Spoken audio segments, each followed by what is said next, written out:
Aloha, welcome back to the Anxiety Coaches Podcast. I'm your host and coach, Gina Ryan, and I'm so happy to be with you again today as we consider the many ways to bring your mind and body back to its natural peace and calm. Aloha, everyone. In today's episode, I have a very special guest for you. And I want to first take a minute to introduce him and to tell you a little bit about his amazing book that will be available soon here in the U.S. TJ Power is with me today here, and he is the lead neuroscientist at the Dose Lab, a renowned international speaker and co-founder of Neurify, a trailblazing organization in the mental health sector. His work focuses on providing easy-to-adopt, scientifically backed teachings that empower people to take action toward healthier lifestyles. Having studied psychology and neuroscience at the University of Exeter, TJ has captivated audiences worldwide working with major corporations and health services and continues to reach millions through social media. And you have to check out his Instagram, which is TJ Power. You will love it. And I want to tell you quickly a little bit about his book because I'm sure we will go off into all kinds of things that are in the book. But this book, The Dose Effect, explores how the brain chemistry, specifically the balance of the 4 neurotransmitters we all talk about, dopamine, oxytocin, serotonin, and endorphins, that's dose, can influence our mental health, including, and you know this, our anxiety. He explains that modern lifestyles often disrupt this balance, contributing to stress, anxiety, and depression. The book offers practical, neuroscience-backed strategies to restore these chemicals naturally through small daily habits, helping readers rebuild resilience, reduce their stress, and foster emotional well-being. TJ emphasizes that understanding the brain's chemistry empowers us to take proactive steps in managing anxiety, stress, and improving overall mental health. Techniques include nurturing positive connections, practicing mindfulness, and adopting activities that naturally boost dose levels. It's everything you and I here at the show talk about. So I am thrilled to introduce you all to TJ Power. Welcome to the show, TJ. Thank you so much for having me. I'm excited to be here. So one of the things that I loved about your book is how you organized it. You know, oftentimes we all read, my listeners and my clients and myself, when I was especially struggling back 20 years ago with anxiety, books is how I did it because you didn't go to therapy. Well, actually, I started 30 years ago. You didn't go to therapy in my class of life. Books, I read my way out. But it was mostly things like philosophy and psychology books. Like there wasn't a lot of self-help. That was just starting. And the way your book is laid out is so helpful because I know what all that I have read and what would be helpful. You organize it by first having us rate ourselves at the beginning of the chapter, which I just loved. And then at the end of the chapter, after you have thoroughly explained what's going on, you give us strategies and challenges that we can actually put into use immediately. It's such a beautiful book, and I hope that it will be a bestseller over here in the U.S. So to get us started, one of the things I like to know about people, because I share with my listeners, and this is how I live my life, that our challenges are often our greatest teachers. So and they move us along in life. So I'm kind of fascinated on how people get to where they are, such as you. And I wonder if you would share your journey of uncovering the dose effect with us so that we know a little bit about you. Yeah, definitely. Thank you. And thank you for your great explanation of what this book is all about and how accessible it actually is. That was a massive goal of mine. I know so many people have books on their shelves that they've bought because it looks really cool. It's like, yeah, I'm going to buy that one, but they might not necessarily finish. My whole like goal and dream when I was writing this book was this is the book that everyone is going to finish because I want people to understand the whole idea. Hence why I laid it out how I did. In terms of my journey to this point, I grew up as a kid with like a few different kind of psychological challenges. I had a pretty severe OCD when I was really young, and that created a lot of kind of anxiety and fear in my brain around all the different intrusive thoughts and compulsive actions I had. I was still with that like a fairly happy kid. I then had a pretty complicated time between the ages of 16 and 21. 5 people passed away in my family, which was a very heartbreaking experience, as you can imagine. And I was in a family that definitely liked the, as this book describes it, kind of quick dopamine actions, being alcohol particularly. And between the ages of 16 to 21, I got very into the world of alcohol. And I also developed a really interesting fascination with psychology and neuroscience at the same time. So I was in this kind of ironic place where I was damaging my brain whilst also studying how my brain was working. And at about the age of 22, I had reached a point where I'd really done quite a severe amount of damage to my mental health as a result of my lifestyle. And I started thinking, is there a way that I could get myself feeling good? I'd had a number of therapists throughout my life that hadn't necessarily worked for me personally. I think therapy is beautiful. I just don't know if it had fully solved the lifestyle I was living. And I had this massive realization on a walk one day that all these chemicals I'd been studying at university spelled out this word dose. And I thought, wow, that's so unusual. It spells the word dose, this acronym. And I was out on a walk without my phone. We'll come into how important those are. And when I was on this walk, thought, wow, everyone's like going to know about this idea called dose. There must be a book called Dose, and there must be a company called Dose when this idea came into my mind. I came home from that walk, and to my like shock, there was just nothing. There was no book, no company, no research lab. And I thought, wow, like there's such a fitting acronym for this concept. Yeah. And I then created for myself like a lifestyle plan with the idea of dose in mind as to how I could get my brain back into balance, how I could calm my anxiety, get myself more motivated, try and get my attention span to operate properly, get my relationships to be stronger because I'd kind of broken a few of those with my lifestyle. And I took myself on this journey for a number of months. It really seemed to rapidly change how I was feeling. I then thought, wow, I could do this with schools and universities and companies. And then that started about 4 or 5 years ago. And then it's been a crazy experience since then. Beautiful. Again, it's so powerful. It came out of your personal experience. Yeah, I think pain can be a big driver for people. As much as I would love to say, like, I built Dose just to help the world. If I'm honest, I built it because I was in a lot of pain, and it's a magical benefit that it's something that now can be shared with the world as well. And I believe it can help them a lot too. Absolutely. And I believe personally that is where it had to come from. It had to be that deeply important to you in order for you to stick with it, because it's a lot of work. What you are doing, I know, and the way you are sharing in the world is a lot of work. And hat tip to you for sticking with it. Thanks. Because we need you. Thank you. I wonder if you could talk a little bit about the dose framework and anxiety specifically.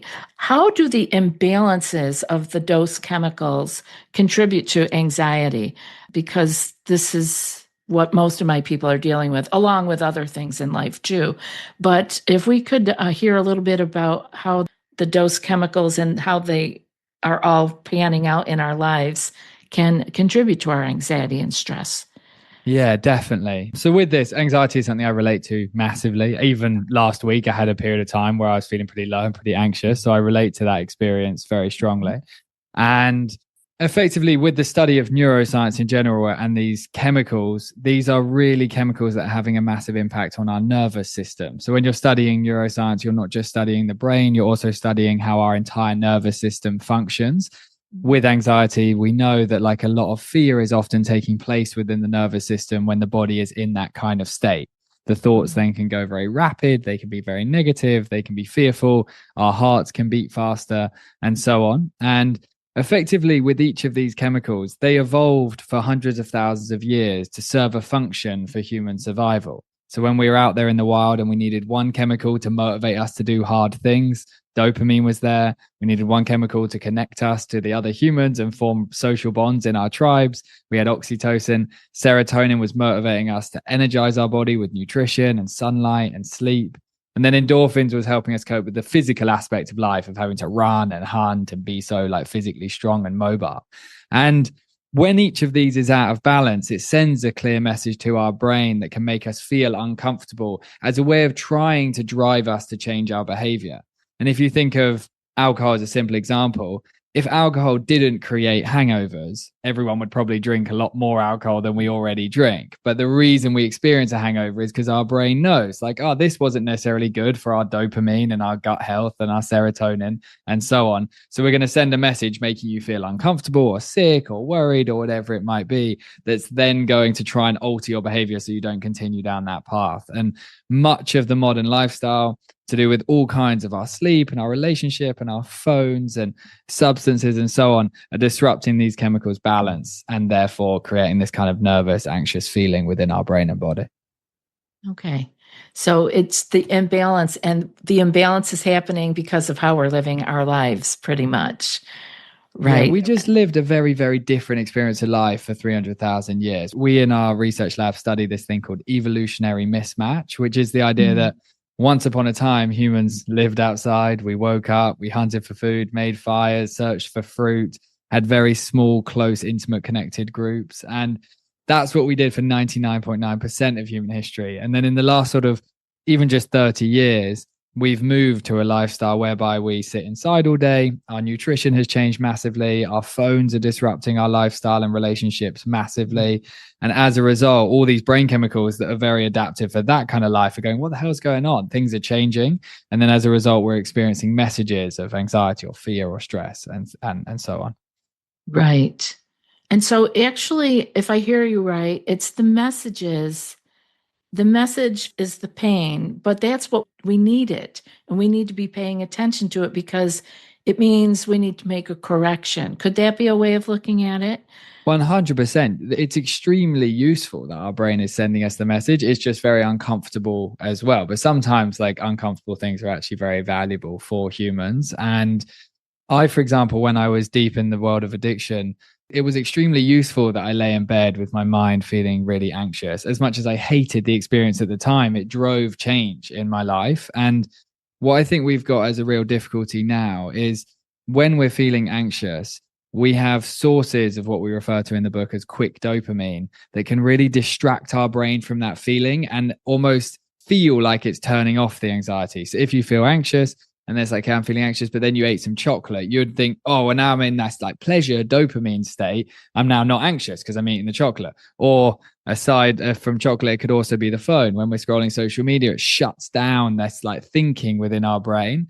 And whereby if you were anxious 50 years ago before the advent of these things, it might be that humans would have had to like be on a walk and go and really think through like what in my life is creating this feeling within me. But in our modern world, we have a lot of different distractions that mean we're ignoring some of the causes of these pains within our life. And hearing the guidance is extremely important, even though it's obviously very hard to hear. Yeah. Again, it's our teacher. It's trying to tell us what to do. So I guess that kind of moves us kind of nicely into the modern lifestyle because, as you mentioned, this is all we're living as relatively different beings than we have been for 99 point whatever. And I wonder if you can, give us an example of the hierarchy of our lifestyle problems that are causing us to inadvertently, people aren't doing this on purpose. We don't know. Most people don't know. For sure. So, if we could, what is it that we might be able to pay attention to in our lifestyle to help us move more into the correction? Yeah, definitely. And that, what you said there, we don't necessarily know what we're doing. It's so important to recognize it's not our fault that this is happening. Like, we didn't all create the world we're living in. We've all just been born into it. We didn't create the food that gets offered to us, the phones that are in our hands, the lifestyle that's created in order for everyone to earn money through these computers and so on. So there's no judgment for these feelings, but there are steps we can take that can help. I really believe that the phone is a significant first step when we're looking at calming the anxiety, particularly the phone first thing in the morning. When our brain wakes first thing in the morning, it's very malleable, it's very like plasticky effectively. And it's very much designed that way so that evolutionarily, if we woke up in the middle of the night and we had a sound in the bushes or whatever it may be, our brain can act extremely fast when it first wakes in order to try and survive that given situation. When we wake up in the morning in that more malleable state, if we head straight into the phone and we see chaotic political news that we're not happy about, or whatever it might be, news about war or something stressful in our family on WhatsApp or social media, in that initial state when we've just woken, that then primes our brain into quite like a fearful thinking pattern. So the first step in this, when we're looking at the modern lifestyle, is definitely trying to make sure we wake and that we've completely settled our brain and body before we then engage with all this modern technology in order to stabilize the system, so that then we're effectively more resilient to these different pieces of information that come our way. Beautiful. The phone. Okay, first one. Out of interest, how addicted do you think your listeners would be to their phones? Do you think that is something people would be addicted to? Yes. Or not so much? Yeah. No, yes, definitely. From what I hear, from what they report to me as individual clients and group members, and yes, and the email that I get, yes, the phone is definitely an addiction. I think that's a perfect word for it. Well, I think a good way to understand whether you feel addicted to it is try and spend a significant proportion of time away from it and see how you feel. And there's this big documentary coming out in the UK at the moment where they banned smartphones in a school, and they saw how these kids and teachers responded. They did 21 days without their phones. And when we went to the documentary, it was a few hours long. Everyone that went to this documentary this morning had to put their phones in a box before to try and live the experience just for a couple hours. And it's so fascinating, even seeing adults have to spend 2 hours without their phone in their pocket, how they begin to feel uncomfortable and crave it, almost like how you can crave a cigarette. And it's very interesting what takes place in our brain here, because the reason we all like our phones so much is because they're giving us dopamine hits effectively.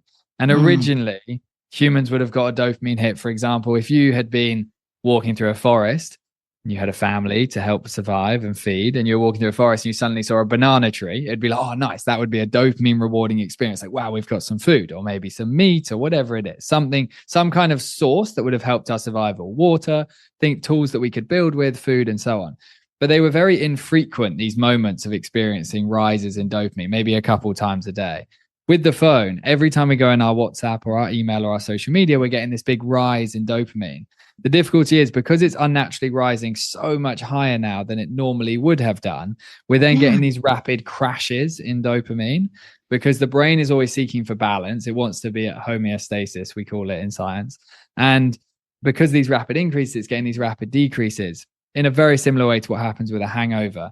And when it gets these decreases, our brain is then going, where's that source of dopamine gone? Where's that thing gone? And that actually creates a very anxious feeling within us. And this is a big reason teenagers particularly are having very, very significant anxiety problems. And with their phone, they feel very anxious when they're separated from their phone, because their phone is like stabilizing this dopamine system in a very similar way to how if you get addicted to cigarettes. I was addicted to cigarettes a number of years ago. When you haven't had your cigarette for a few hours, you start to feel anxious and like worried about where's my next cigarette coming from.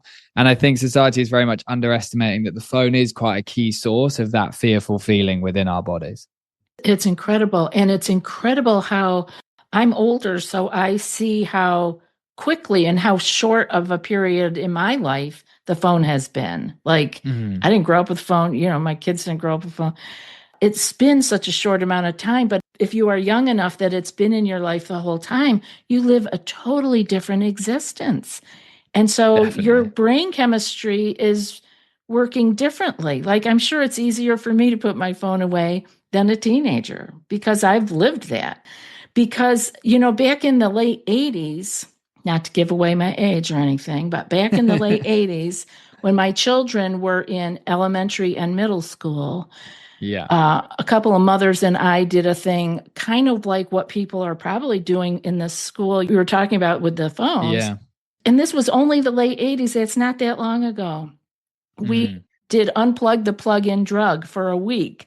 What was the plug-in drug? It was the television. That was our big problem, was the television, Interesting. that had 3 channels, or maybe cable was around then. I don't remember. But we got hate mail, TJ, from the parents. The kids were happy. They were having a great time. The library Playing was with their open. friends and Legos sent us bajillions of Legos for the kids to work on. The gyms were open. The parents, because they had to go along with what the kids were doing and they were not happy with it. So we all just seem to find these things in our life that, as you are explaining, help us to regulate, like we're using it as a drug. definitely. And And what's so wild now with that TV example is lots of people now are finding they can't even watch TV without their phone in their hand as well. So they'll sit on the sofa and they'll also kind of like go on their WhatsApp or their iMessage or scroll a shopping app or Instagram, whatever it might be, whilst watching the TV. Because when it's phone free and it's just TV, we're almost perceiving now that TVs are boring comparably to scrolling the phone. And I'm in this ridiculous situation where I'm in schools and stuff training these kids, and even though obviously my goal is to get them out into nature, into parks with their friends, exercising, that's the ultimate goal. If I could actually get a teenager to watch TV rather than scroll TikTok, that would actually be better for them, for their brain, because the TV isn't as stimulating, even though it's still obviously not the most amazing thing to do. So I'm in this situation now where just trying to simplify space from the phone specifically is actually so important, even if it was that you were going to watch TV in the evening. can you explain why it is that has happened? Because I will even admit, sometimes if I am watching something that's not too interesting, I'll think, oh, I can do my email at the same time. That seems crazy to me. What is it in myself that wants to go and do 2 things at one time? Effectively, as I shared before, the way in which dopamine increases in our brain is when something is novel. So in that example of, oh, there's some fruit or there's some meat and so on. And when TVs were first like invented and became a very big thing, and color TVs and so on, that was a very novel experience for human beings. So sitting in front of a TV, whatever was being played, it was very stimulating. Even when originally the black and white movies got played, Yeah. people were going to those theaters and it was like, wow, look at this phenomenal experience. And you'd sit there in awe of what had been created, because at that point, that was novel. And obviously now, if you put someone in one of those black and white movies, they would sit there bored out of their mind. And it's because the dopamine is constantly learning and adapting to the environment that we're all in. And whereas once that show you described there might have created a stimulation of dopamine for you, now because you've got used to it, it's no longer creating that stimulation. So we're needing to add things to get to that same point, which is why when you start drinking alcohol, a few drinks could get you feeling quite good. And then suddenly you need 5 or 6 drinks to get yourself feeling quite good, because you're building like tolerance to the dopamine effectively. And that's why people add like their cigarette and their alcohol together, because everything's about trying to, in our brain, maximize that feeling of pleasure. And it's something that we can rewind as well. We can spend time watching TV without our phones. And the more time we spend completely effectively bored, and boredom is like a big part of what we describe in the dose effect, where you are just like on a walk and you're just talking to yourself in your head, even if your thoughts like a little bit worried or whatever it may be, it's okay to be in those states where your brain is bored, because it's actually in those states that these systems and these chemicals are recharging. And it's very important that they get an opportunity to do so. Okay, so they will level back out again if we back off of the like ultra stimulation, or Yeah, definitely. Like, yeah. say, for example, you took someone that was like really addicted to scrolling social media, and then they weren't allowed technology for a week, and they would like no technology, no TV, no laptop, no phone. And then after a week, you said, if you want, you can sit and watch this movie. They would suddenly find that movie extremely enjoyable to watch, because they've just had a week of no stimulation. Whereas if you had offered them the movie when they're super addicted to social media, they would have said, that movie's too boring. I need social media. So very rapidly, what is providing an increase in dopamine can change within your brain. And it's just very important that we recognize and acknowledging as a society that things like overconsumption of sugar or overconsumption of social media, these are really, really big factors for why our brain is out of balance and potentially feeling more fearful and more worried and so on. This is a good place to stop for today. We've covered so much ground from TJ Power. I hope you're feeling as inspired and informed as I am. And I want you to know this is just the beginning, because in part 2, we're going to dive even deeper. And trust me, you won't want to miss it. If you've enjoyed this conversation so far, make sure to tune in to part 2. It'll be dropping in just a few days. I'll see you there. I'll be back in a few more days with another podcast. Until then, be well and aloha.